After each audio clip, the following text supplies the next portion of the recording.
दोस्तों 200 साल पुराना है देश के सबसे बड़े बैंक एसबीआई का इतिहास। कैसे हुई शुरुआत, कब खुला पहला खाता, तो आइए जानते हैं।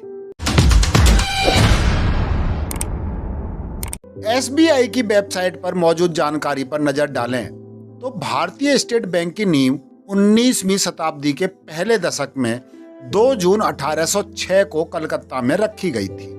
उस समय देश में ब्रिटिश राज था और उसी समय बैंक ऑफ कलकत्ता अस्तित्व में आया था। भारतीय स्टेट बैंक यानी एसबीआई देश का सबसे बड़ा बैंक। इसका इतिहास 200 साल से भी ज्यादा पुराना है। आज भले ही इसे स्टेट बैंक ऑफ इंडिया के नाम से पहचाना जाता है, लेकिन जब यह शुरू किया गया था उस समय इसका नाम अलग था। ब्रिटिश शासनकाल में इसकी नींव रखी गई और आज ये फॉर्च्यून 500 कंपनियों में शामिल है। क्या आप जानते हैं कि इसका शुरुआती नाम क्या था? इसकी शुरुआत कब और कैसे हुई, तो आइए जानते हैं। 19वीं शताब्दी में रखी गई नींव। एसबीआई की वेबसाइट पर मौजूद जानकारी पर अगर नजर डालें तो भारतीय स्टेट बैंक की नींव 19वीं शताब्दी के पहले दशक में 2 जून 1806 को कलकत्ता में रखी गई थी। उस समय देश में ब्रिटिश राज था और उसी समय बैंक ऑफ कलकत्ता अस्तित्व में आया था।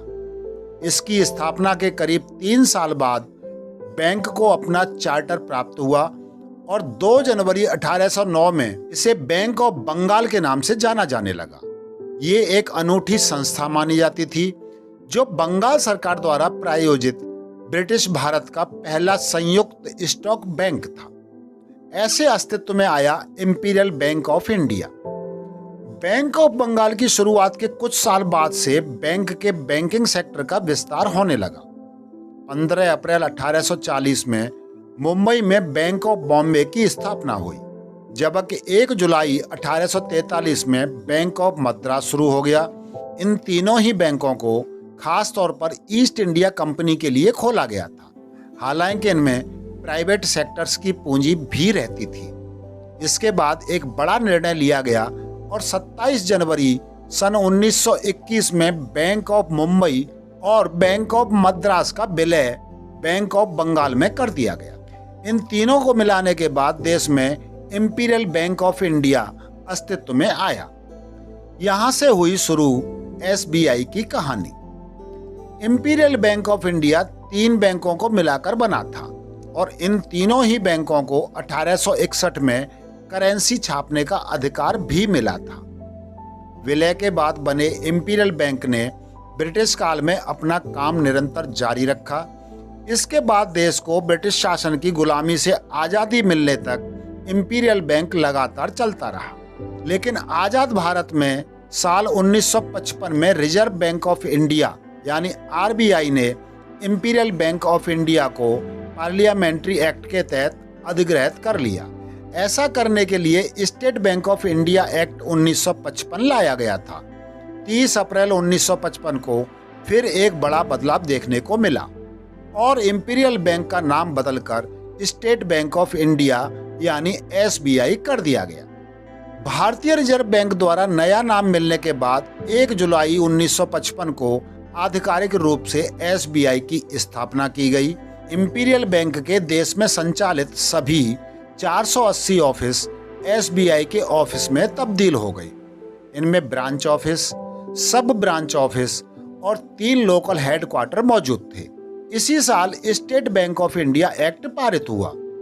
अक्टूबर 1955 को स्टेट बैंक ऑफ हैदराबाद यानी एसबीआई का पहला सहयोगी बैंक बना। फिर 10 सितंबर 1959 को the state bank of India subsidiary bank act 1959 पारित किया गया। लगातार बढ़ता गया एसबीआई का दायरा। 6 साल पहले यानी साल 2017 में एसबीआई में state bank of Bikaner and Jaipur, state bank of Mysore, state bank of Travancore, state bank of Patiala और स्टेट बैंक ऑफ हैदराबाद का विलय कर दिया गया।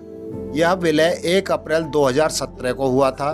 विलय के बाद एसबीआई एक विश्व स्तरीय बैंक बन गया।